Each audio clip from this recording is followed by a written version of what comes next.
They get tired. You see an endless cycle, years and years and years. You push somebody, they're going to push you back. You push harder, they're going to push you back. There's got to be a time you throw your hands up and say, we're sick of it, let's try to make this happen. If there's a time to make it happen, the time's now. Do you think so, Ramsey? I'm optimistic as far as peace processes go, peace brokering in the Middle East. However, we're going to have to put aside differences. By that I mean politics is going to have to, it's going to have to cease a little bit, because the political game is what's causing the heightened tension in that region of the world.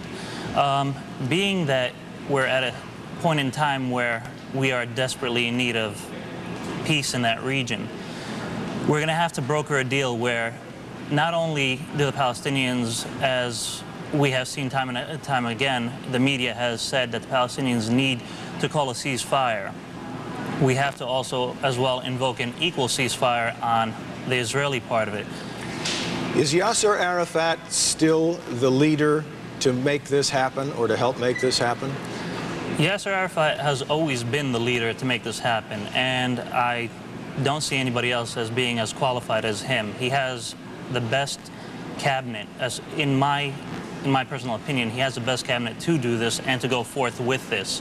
The only problem is that if he doesn't have the support of America behind him, that it's not going to happen. It won't happen. We have to be able to support both sides equally and be able to broker a deal with both sides equally at a fair trial for both. What has to happen that hasn't happened yet, Adam? I think there's an issue of credibility here on both sides. There needs to be confidence-building measures, as said in the Mitchell and Tenet plan.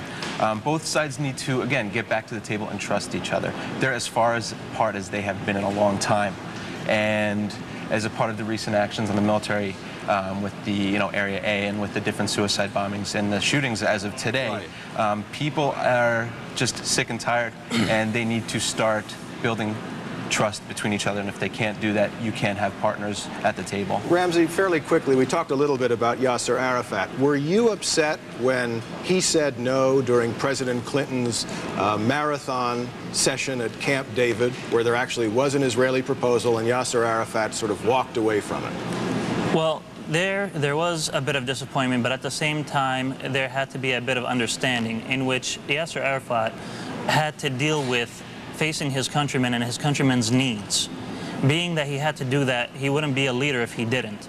To tend to people's needs, he had to make sure that it was satisfying not just to him and to his cabinet, but as well to the Palestinian people who, throughout these past 53 years, have lost their lives. We're going to continue this discussion and get to a more personal view of just how it's been for you to live in that region over the years when we come back after a short break.